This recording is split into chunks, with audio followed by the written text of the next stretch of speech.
But do people even really want to stand out to have a committed long-term relationship? Or are they more just, they say they want the commitment, but their actions don't back it with just constantly being surface level or constantly being a part of the noise as opposed to trying to stand out? I feel like they might try to, especially with guys, it's like, okay, maybe it seems like more women want to be committed than more guys want to be committed. Well, that's a tricky one. Most people, I believe, who think they are evolved enough for a relationship are not. Right. And when do you know? For a long time, by the way, I count myself in that category, where I too. thought I was. Me too, man. I really thought there were times in my life where I really thought I was a great guy. Mm-hmm. It wasn't that I was ever a nasty person. I was never a mean person. I wasn't the great partner I thought I was. It's not like there are times in my life where I thought, God, I'd just be a great partner to someone. And I was not ready to be a great partner to someone, because I think the first time you really give yourself to something, really commit yourself to not just your own happiness and your own needs, because that's what most people talk about when they talk about a relationship, is their needs, their happiness, right? How good it feels to be in a relationship. It's about them. But it's not about seeing someone else, truly seeing someone else and understanding who they are and understanding what their needs are and supporting them and their happiness and their goals. It's a great relationship when you stop thinking about your needs and you just say, I'm going to give to this person and look at them from a place of understanding and want to bring them so much joy and fulfillment, and not expecting return, but hopefully the other person is saying the same thing to about you. Well, yes and no. There are a lot of people who, on that idea, that ethos, have lived a very masochistic life for a long time. Really? That, by the way, what you just described could describe one of two things. One beautiful, one terrible. Uh-huh. What you just described could either be an extraordinary relationship of two givers, or it could describe unrequited love. It could describe the person who is giving to someone and playing the martyr in their own relationship.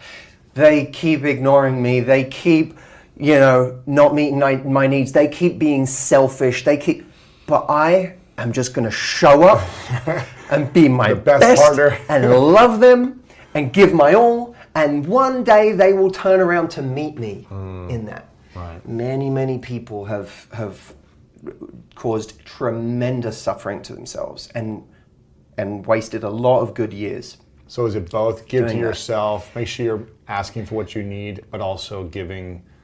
It's a combination of respecting what your core needs are. What do I need? Like, when it really comes down to it, what's my standard for what I need? Now, how exactly someone meets that standard that's where the messiness of relationships comes in. Because you say, I want to be respected, and then someone does something and you go, I don't feel respected, but they go, but that doesn't mean a lack of respect to me. So now we have a whole conversation on the execution of a standard. Oh my gosh. And different definitions of what meets that standard. That's where the confusion comes in, and that's where we have to have some really loving, cooperative conversations to figure out, am I being, this is one of the hardest parts of a relationship, am I being reasonable in asking for what I'm asking for, or is this my insecurity speaking? Oh, wow. Which one is talking? And sometimes we're so close we don't even know. That's the danger. That's, by the way, I see one of the most valuable jobs I can do for people in my work is not to be a smarter voice than they are. Because people can be great. They can, when it comes to their friends or people around them or whatever, they can be very smart. But to be an objective voice outside of their drunken haze, because we're so close to something, we're not sober, And now we don't have logical answers to questions because we get to the point where we're arguing about something, I don't even know if I'm right. I don't know if the thing I'm saying is if I'm being the insecure one or if I'm being the reasonable one. And sometimes we leave a situation and we go, God, I was insecure. And sometimes we leave and we go, I can't believe I let someone convince me I was crazy. Right. They were the one that was doing the wrong thing and they convinced me that I was nuts. So how do we step out of that emotional feeling where we're feeling overwhelmed or disrespected or hurt or sad or like the relationship didn't meet an expectation or communication was off, and we're in it and we're communicating and we're both frustrated? How do you step out and look at it from a different point of view so that you just don't keep repeating that conversation over and over? I mean, and don't hurt it further. Yeah.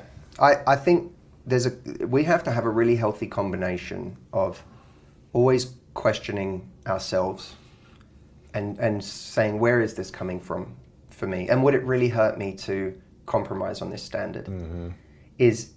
Would it be the more loving thing to do to understand this about my partner? But in order to, that needs to be combined with a simultaneous respect for ourselves and what we need. And to, I think, go to a situation and say, okay, I want to be the most understanding, compassionate, loving partner I can be, who doesn't inhibit or limit my partner, who supports them, wants them to do great. But I also need to recognize that it's not, what was I saying? I lost my train of thought. I need to be the person that can be understanding. What was I saying? Be understanding of my partner. You want to be the most understanding of someone else, but you also have to know your own needs. Be understanding of someone else, but, oh, that's right. I need to be the person that is understanding of the needs of my partner and what they want. But at the same time, what was it? I need to be understanding of my partner's needs. That was it. I need to be understanding of my partner's needs, but the context of me being super compassionate and understanding needs to be that I am, that this is happening in a loving environment where my partner wants to be my teammate. Mm-hmm. If we're in a situation where our partner isn't showing empathy for us and isn't, if you feel they're not trying to, that we're always coming to that side, that's a problem. That's tough. That's a problem. There should be I see where you're coming from as well, type of energy and communication. Right? Exactly. Not just, I'm not getting what I want, you did this wrong. You need to feel you have a teammate. Yeah. And a lot of people feel like they're constantly being understanding, but they don't have a teammate on the other side. I'm constantly trying to grow and understand your position, but I don't feel the same from your side. That then becomes a problem. How do you have the conversation so that it switches or it becomes more of a equal partnership and teammate? If you feel like you're the only one being on the team, how do you get the other person? I think we need to communicate a lot about the spirit of the relationship. You know what I mean? Like not keeping score. Yeah. Like pride is a very hard thing to give up in a relationship because we become competitive often very quickly when we feel threatened, when we feel vulnerable, when we feel our partner's done something to hurt us. Now how do I score a point? Or how do I? Right. And that's just once you get into that cycle, it's like it spirals. One person has to be prepared to break that cycle. I'm not going to do that game. And I do believe that we have to love the way we want to be loved. And we have to constantly educate our partner on what it is to love. Not from an arrogant place, but we're all, in a sense, both partners are always educating each other. By you do something I don't like, and if I have a loving, compassionate response to that, I'm also showing you what I want this to be in reverse. Mm-hmm. When I do something you don't like, right.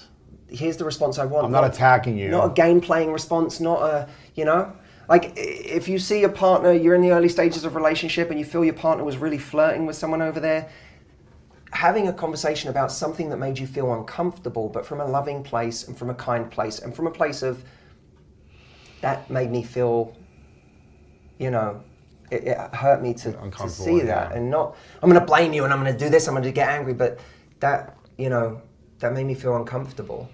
Bringing an energy like that, most people aren't used to that in a relationship. We're not used to that standard of communication. We're used to doing something and then someone attacks us. Reacting. Yeah, exactly. So I think it's we're constantly educating. What's it going to take for us to not react to a situation where we feel hurt or like our expectation wasn't met from our partner and come from that place? God, it's so difficult. Because why do we react so much? Sometimes it's just space. Like how I need to take a moment to process something so that I can have a more evolved response. And not react. It's funny, I've been, you know, the relationship I've been in, which is newer in the last 5 months, I want to talk about something right away and address it. She doesn't want to talk. She wants to have space so she doesn't react. Yeah. So she'll say like, I don't want to get angry at you. I don't want to yell at you. That's not the type of person I want to be.